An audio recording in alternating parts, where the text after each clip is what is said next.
The gold standard is that you create an automation which is so robust and so generalistic that you can share it with your coworkers, that they can also benefit from this automation. What's the status quo of CAE automation? Why are engineers struggling to automate certain tasks? Not so much automation, to be honest, at a lot of companies. You have to deep dive into these automation languages, and every tool has slightly different approaches. I would say the barrier to automate a task is very high. I think you have a whole ecosystem that you can share across departments and also entire organizations. With Synera, we tried to make it as simple as possible. When you have your automation done for yourself, you can mark the inputs and outputs, and then with just one click on deploy, you can put your low-code environment into a web application, and then this web application is easy deployable and everyone in the company can just use it. So our goal is not to reinvent the wheel, and we really believe that there's already great technology available. We just want to bring them all together in a way that you can digitalize your working steps in a way that you can reuse it and share it. Daniel, finally you made it to the podcast. Welcome. Woohoo! Thanks. So glad to be here. Yeah, really good. Today we'll talk about CAE automation, what that means, and then with a particular focus on FE automation. But before we jump into the nitty-gritty, can you give us kind of a quick overview, like who's Daniel in the first place and what is Synera doing? Oh, sure. So yeah, first of all, welcome from my end. I'm Daniel, one of the co-founder and co-CEOs of Synera. A long time ago, I studied biomimetics, then Master of Business and Engineering. I love computer science, so I would describe myself as a product guy with a very generalistic interest and overview in technology and innovation. I'm working at Synera mainly in the product field, so I am responsible for the whole R&D department, but also for existing and exciting new business. And really glad to be here and talk today a little bit about CAE automation, as this is one of our sweet spot at Synera. Synera is a low-code programming language, especially designed for the engineers. So the idea is that the engineer themselves are able to digitalize their work, that they can reuse it and even share their work with others. Yeah, that was a perfect pitch. Really good. I think it might make sense to talk about kind of the status quo in terms of CAE automation. I mean, we can talk about the benefits, what you can automate, how you automate it, etc. But I think, Daniel, it might make sense to give kind of an overview of what's the status quo of CAE automation, why are engineers struggling to automate certain tasks, and why they are stuck with like never change a running system mindset. Yeah, good question. I mean, CAE automation is a big term. And my experience is when you're talking to people and you ask about, okay, do you have a recurrent task or do you have something that is worth to automate? Normally they say, oh, well, every project is different and it really depends. It's very hard to do always the same. And sometimes you change this, sometimes you change that. And therefore I see not so much automation, to be honest, at a lot of companies. If they do automation, then it goes more in the field of scripting, something maybe you're familiar with macros in the Office domain, but also when you come to CAE tools like, I don't know, Altair or Ansys, you sometimes hear technology like TCL scripting for example, Altair, or in the Ansys domain, for example, RPDL. Interesting is that over the last couple of years, more and more Python becomes a rising star. I mean, probably due to the fact that it was already a very good scientific programming language. More and more programs also adapt to it. But again, it's very, you have to deep dive into these automation languages, and every tool has slightly different approaches. And so I would say the barrier to automate a task is very high. Mm-hmm.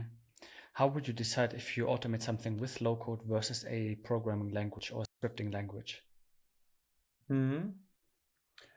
I mean, in general, the biggest difference between low code and I think programming language is the entry barrier. So the goal with low code is really to empower engineers who are not computer science experts, but empower them in a way that they can more or less playful program their working steps. And with low code, you have, I would say, an even higher abstraction layer, which gives you faster success moments. So you can build with only a friction of onboarding already great automation sequences, as when you deep dive into more, let's call it script-orientated languages.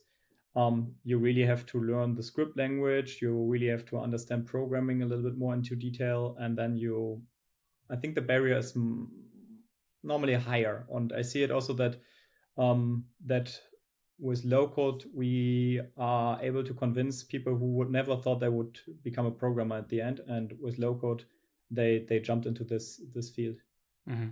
Would it also make sense to say, or valid to say, that once you've built your workflow in low code, it's much easier to what you've already programmed to just transfer to other departments or share with other departments, so you don't just send your script via email, which comes to be quite tedious?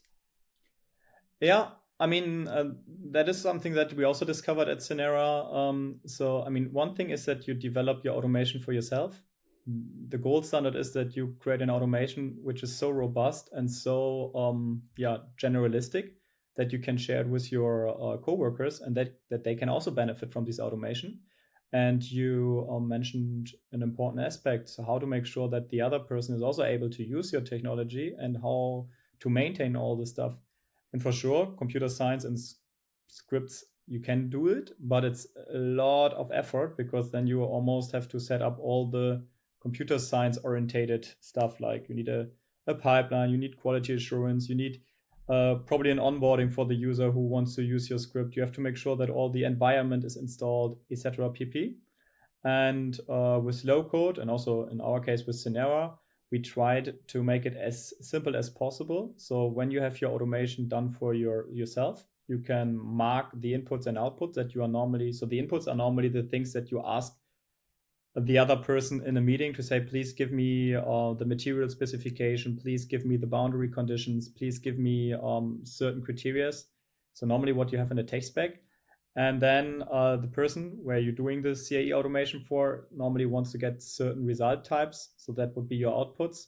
And with low code, you can then define, these are my outputs I need to run my work, and these are the outputs I will provide afterwards.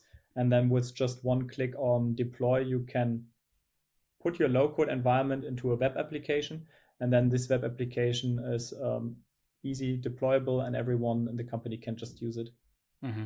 Also, I think for the engineers, it's also attractive if we talk about the marketplace. You have different integrations that can feed into this workflow. So once you've kind of built the workflow, integrated the softwares that you're actually using, I think you have a whole ecosystem that you can share across departments and also entire organizations. Yeah. So that is also something. I mean, you ask about the difference between low code and the automation potential in the different tools. I mean, the great thing is all the CAE tools, most of them, they already have the possibility to automate. But as mentioned, everyone did it slightly different. So the real gold standard is if you want to automate across tools, right? So if you want to, I don't know, have some certain automation in the CAD, then you have some certain automation in a simulation, maybe a static simulation, then you have some automation in some costing tools, and all use different scripting languages. So the question is really, with low code and the marketplace you mentioned, we try to make one unified language. That means that all the people out there who want to digitalize their work, they only have to learn one low-code language to remote control the technology that they normally use in the background, and they also should continue using it. So our goal is not to reinvent the wheel. We really believe in an open platform approach, and we really believe that there's already great technology available. We just want to bring them all together in a way that you can digitalize your working steps in a way that you can reuse it and share it. So back to the marketplace, especially when we talk about CAE automation, there's a lot of different solver technologies available in the market.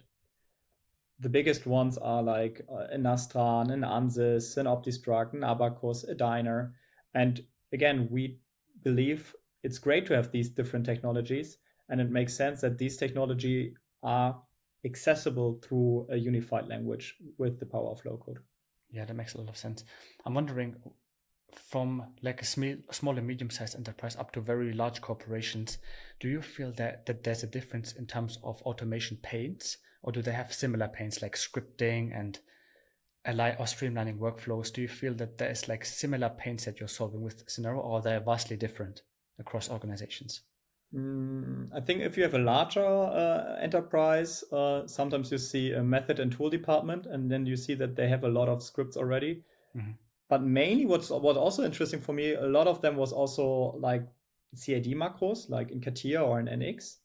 And then you have these, and this is more like centralized. So for my opinion, there's more like this, okay, there's this tool department and they help them creating these macros. And then maybe also from a historical point of view, as CAE, especially the early days, it was very scripty, very text editor orientated. The people who do automation for let's call it simulation, they normally created the helper for themselves, but they are not really sharing it. So it means when you have your tools, you have your own little utility helpers for pre-processing or post-processing, but that's it. So back to the question, what is the difference between a larger and a smaller size company? I would say for larger enterprises, you definitely have this more centralized tool and methods department. They're normally focusing on single software solutions and automate these, but sometimes they also have computer science projects with a larger or with a higher programming language. And for small and medium-sized companies, it really depends on the single persons, right? So for sure, you normally have, I don't know, you have 10 people in your team, and normally you have 2 people who are script affine and they write some little helpers, or you have a thesis student, or you have a PhD in your team. The biggest problem what we see is here that it's very hard to maintain and make sure that these scripts and little helpers survive over, I don't know, a decade or at least a larger time frame, because normally it's very people orientated, these kind of developments in smaller ones. Yeah, that makes sense. Could you talk about maybe some anecdotes that you've encountered during your work at Synera where people maybe had some kind of mindset issues to adopt automation, and how did you overcome them? Doesn't matter which size the company was. But is it mostly a mindset problem, or is it more like, oh, no, okay, we don't want to change the running system? Maybe the IT department is kind of against it. I mean, a new technology always has this kind of, okay, there are thousands reasons why this should fail, and there's also thousands reasons why we already tried it in the past and we were sure that this will not be successful. But yeah, I think the number one objection is definitely something, okay, I cannot believe that this is automatable, because it's every time is different. Every project is different. Every part is different. We are doing development here. Why are we able to automate stuff? Yeah.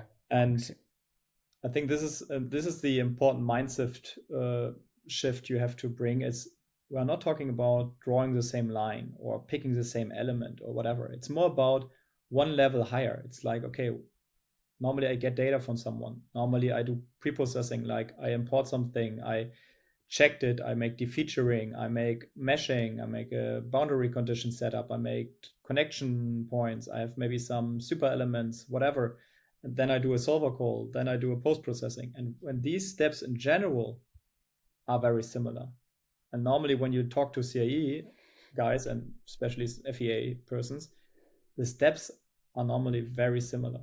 For sure, sometimes you make it with with a suspension arm, and next time you do it with a struct brace. So the part is different, but the methodology and how you do it is very similar.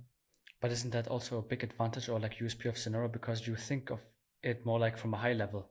So everything is replicable to different parts, different components, which is, I think, is super powerful. Exactly. I think first of all, you have to be open to think about, okay, let's give it a try. We want to automate this. And then you have to ask the right question, right? You have to ask, okay, why do you clicking the surface? Okay, I click the surface because I want to set up the boundary condition. Okay, why do you know that this surface is a boundary condition? Yeah, because it's a bold. Okay, so we need a bold identification algorithm, which is able to get all the bolds. And all your other parts you did over the last 5 years, do they also have bolds? Oh yeah, 80%. Okay, so we need another edge case. If 80% is bolds, we need maybe another 20% for others.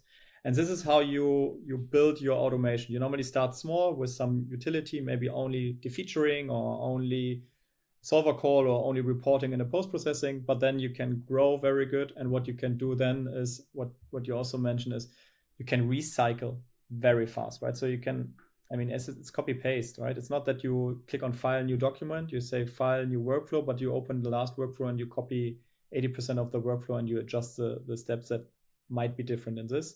And if you really want to bring it to the next level, then you copy it, make an edge condition and say, okay, when this is, do that, and when this is, do that, and you still maintain your master method, which is then your general, in best case, end-to-end simulation. That makes sense. One of the things that you mentioned, or one of the things we see on the website is that FEA automation is at the very top in terms of applications. I think there has gone a lot of brain power into why FEA automation and not like, for example, CFD automation. Could you explain from a product point of view, why did you decide to go for FEA automation? Was it because of an imbalance in the industry, or like, is it the most requested feature or module? How did you go about this? I think it was more learning by doing. So we introduced Synera roughly, we founded the company 280, so it's 6 years ago. I think the first 2 years was more like an alpha version, but since 4 years, you can really use Synera in your products and projects. And as a programming language, you can imagine that everyone has his ideas how to automate stuff, right? From, I don't know, a visual bill of material to a part comparison algorithm to generative design to simulation. But so we let it a little bit open and see what people trying to achieve and what kind of ideas they had. And so we did a lot of these kind of, we call it use case discovery, where we talk to a lot of different people in a lot of different industries and ask about, okay, where do you have repetitive tasks across different tools? And maybe even with your own routines or own scripts, and how often do you have this? So when they have it, pretty often, then it's probably a pain or something good to automate. And it figured out that especially let's call it the simulation results based on a new design is something which almost every company in the development has. So that means also, I would say 8 out of 10 customers have one of these workflows in production, or at least building these or using this on a very frequent period. Yeah, that makes sense. I'm wondering, when do you recommend to a prospect or client when it makes sense to integrate low-code solutions? Because I feel there's of course this kind of activation energy or that bump that you have to go over. For sure. But when does it make sense? Like, how often do I have to automate stuff to then decide, okay, I'm just building it one time into Synera or in Synera and have to never automate again, scripting wise? Very good question. So there are tasks when a prospect is telling me, okay, we're doing this once a year and it saves us 1 hour. I already can say, okay, this is probably not the sweet spot where you should use Synera, because I mean, Synera also brings some license costs for sure, and you need somehow, everyone wants in these days a positive business case, right? So it's very important that you get, I don't know, a multiple of the cost into a value. So there's not this kind of rule of thumb, okay, this is working or this is not working. So just to maybe tell you some anecdotes, we have workflows from companies. They are run only 1 or twice a year. But if they get run, they save hundreds of thousands, maybe even million. And this, I mean, they also need an investment to build this automation, but it's insane. But we also have very small helper, we call them utilities. And a lot of them are created by our customers on self-motivation, is that they're run maybe on a daily basis, maybe only to save 10 seconds or 20 seconds. But the sheer amount of executions justify that it makes sense to automate this stuff. So I think the best case to evaluate if something makes sense for you to automate is, look, how often do you run it and how much savings per run do you have? This is a very good, let's call it, maybe it's a rule of thumb to get closer to it if it makes sense or not. But this is then more like, okay, the real numbers, you compare the current effort versus the effort you gained through automation, and then you have to balance in, okay, how much work is it to build the automation, right? As you mentioned, the activity or the activation energy you mentioned, right? How much effort do I have to build, or how much effort I have to bring into the system to make a robust automation possible? And you have a lot of other added values when you do automation, right? One is that you save manual work. But the other one is that you also speed up product development a lot. Because normally, especially when you have handshakes across different departments or different tools, you have normally different people involved. And this means you normally, beside the sheer effort, you also have tools like lead time, right? So it could be that I'm a CAD guy, I want to get a simulation result back, but the simulation effort is maybe only 2 hours, but I'm in the backlog of the simulation guy, right? And so it means that it could be that the effort is just 2 hours, but I have to wait 2 weeks to get my results back. And this is in some areas very critical.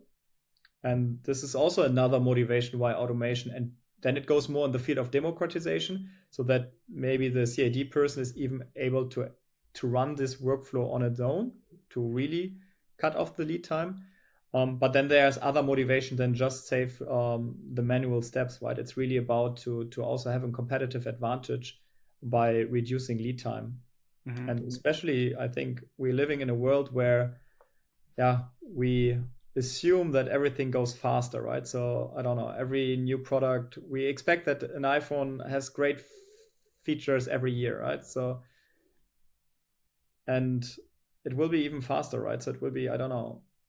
And we see custom or companies who exist over, I don't know, decades, and they have struggles. Normally they developed great products, but they have a release cycle of 8 years, and now they have to bring it down to 2 or 3 years because of the pressing competition. And when you have your, let's call it, general tool set to do these kind of product developments in a time frame of 7 to 8 years, it's very hard to adapt for this organization to speed up it. Yeah, that makes sense. I want to go back to one of the things that you said regarding the FE simulation part, which I think we have to maybe put emphasis on, which is like you have the CAD designers and you have the experts, right? So what that means in practice would be that the expert is generating a workflow, deploys it via Synera run. I think this is how you would say it. And then a CAD designer would be able to use that workflow for his purpose and doesn't have to wait 2 weeks, but he can do it in maybe 1 or 2 hours. Is that how it roughly works? Exactly. So this is definitely, as I mentioned, probably also the reason why so many from our customers doing FE automation, because this lead time is, it's wasting, right? It's waste the time. You can use it much more efficient. Interesting is there were, I would say, 2 other technologies also in the market who try to address the same need. And one was, maybe you know, in the CAD software space, you see a lot of simulation tools directly included. I don't know, if you open a SolidWorks, you have a simulation tool. If you open CATIA, you also have your simulation, or NX with SimCip. But if you ask the companies, at least this is my observation, and probably there are also other observations where it's the total opposite. But what I see is that the CAD designer are not really adapting these tools. I mean, for sure, in very small companies, you have this generalistic person who do everything. But if you have more people, then you still, I don't know, they are not really using this kind of possibilities. And even if it's available in the same tool that they normally use for design, they normally say, I hear things like, okay, but this is just limited FE access. So it's not our quality standard. So you cannot set up the boundary conditions in the way that we normally do it. This could be an objection from the simulation department, or an objection from the CAD designer could be something like, I'm only doing it once a month or twice a week, or not twice a week would be too much already, but very infrequently. So it's very hard for them to, they had this one-time training, but it's very hard to, what do I need? I need material, I need mesh, I need to check the mesh quality and all this stuff. So it's interesting. This, at least I have the feeling that this was not the breakthrough. It was not to solve this problem of the lead time. Another one is to lower it even further with technologies like meshless, right? You see tools like SimSolid, or also with Intact. You see technology where they lower the barrier to set up a simulation setup. But still, what we see, what the industry really wants is they want the same quality they had before when the simulation experts are working, but they want to give the feedback to the designer almost in real time. Probably, yeah, for sure you have to wait the time that the simulation takes place, but they want to eliminate the lead times. And for that, the automation to low code is a very good sweet spot, because as you mentioned, exactly this is how it's going. The simulation guy is digitalize his knowledge in a workflow. And it's very important. It's not about he do this once and then his job is over. It's very important. He takes responsibility for this workflow, because the whole company, the whole design team, the whole development department, they trust these results, right? So it's very important. And this is maybe another shift in the mindset, is that you are not building your automation and you throw it in the pool and say, okay, do it, and it's your case.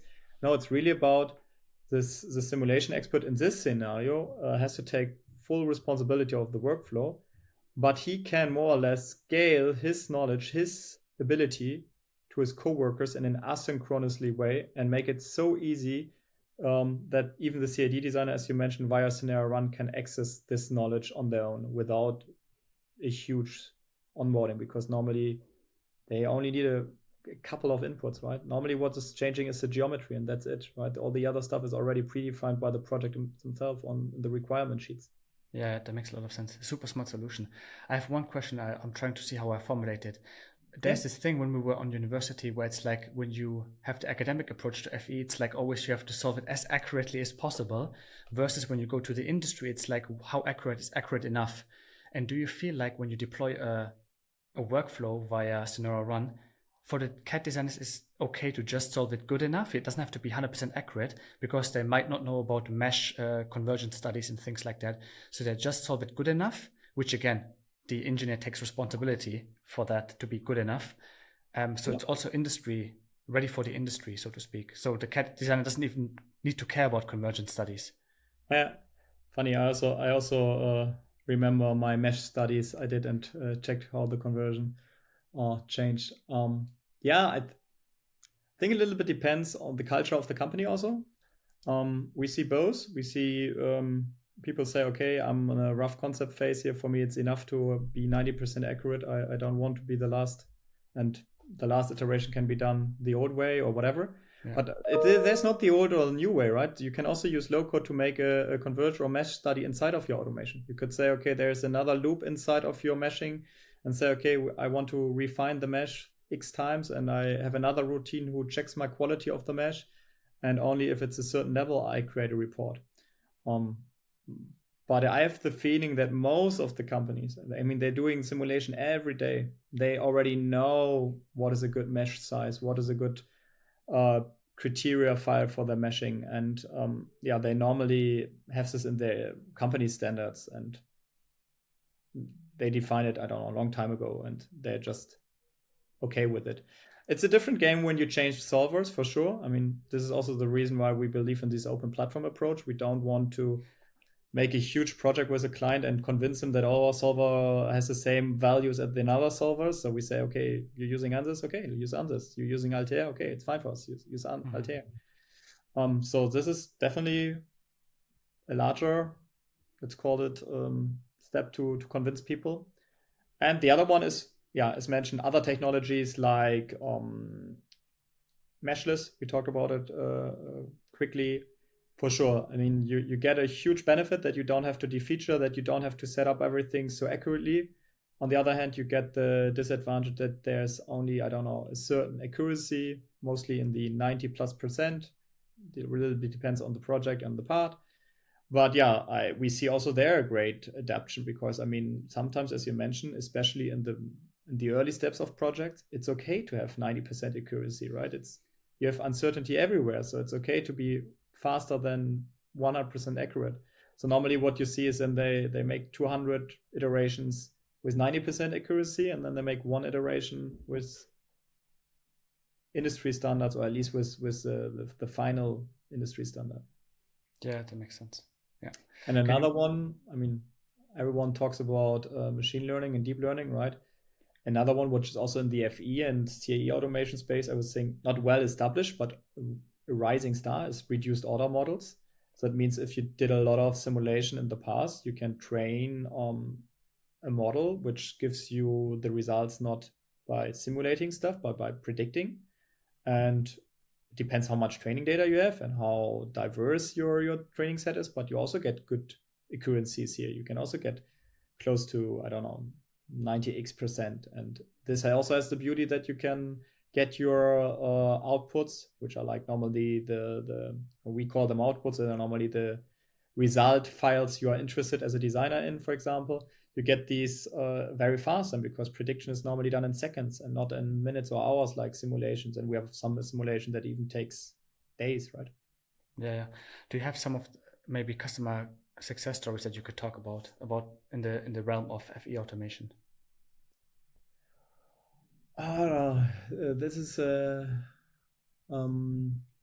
tricky question, because now I have to be careful. You can imagine that a workflow or an automation is normally a saved intellectual property, and it's like I always describe it's a little bit like everyone buys Coke and can buy a Coke, right? But nobody really knows the ingredients and the receipt how to build the Coke. And this is a little bit how now the workflow gets understood in the industry. It's a little bit okay. Our customers use this to build their, let's call it secret sauce, how they develop tools and how they developed products. So, but yeah, I think we have some open case studies also on our website where we are able to share. Some of them are, for example, from our great engineering service providers. I mean, they're doing a lot of simulation work also for OEMs and tier ones, and they use it really, really a lot because they can, as mentioned, they can copy and paste from previous projects, and they also can speed up the lead time that they have to their sponsor of the project to get faster feedback, right? And from the other customers, let me think. So we can just refer back to the website, I guess. Yeah. I'll throw you under the bus. I think that's more safe. Do you feel like a good call to action? So check out Synera and then the applications. Correct. Yeah, I'll link it down in the description for sure. Regarding the future vision, I would be interested. Do you think there will be a world where we talked about utilities, that some people like out of goodwill develop these utilities with you, but that customers might share their workflows maybe anonymously, like you don't even see like the parameter settings, etc. But at some point that you have a marketplace of workflows. I mean, you guys have templates, right? But do you feel that customers at some point might provide these workflows to other people? Let's say it this way. This is definitely a point where we do a lot of discovery. I mean, the workflow is also, as mentioned, it's intellectual property, right? Intellectual property normally has a value, and normally not only you, but also others can benefit. A little bit depends how open people are really, right? So I think it really depends on the company. I mean, the service provider is probably more open to share something, maybe to get something in return for that. As maybe an OEM, right? They have a different strategy how to use automation, but they could maybe consume from others. So long story short, definitely, I mean, we started with the marketplace for add-ins, and I mean, Lowcode can be also collapsed into one node, which is probably similar what an add-in is. So we have very intensive discoveries in this field and see, okay, what is the right way to bring these kind of stuff maybe to reality. Exciting. Really cool. Anything else we might have missed, Daniel, when it comes to CAE automation or FE automation workflows? I think we covered pretty much everything, I think. Yeah, I think we talked a lot about the pros and cons of automation in the field, which is for sure our sweet spot.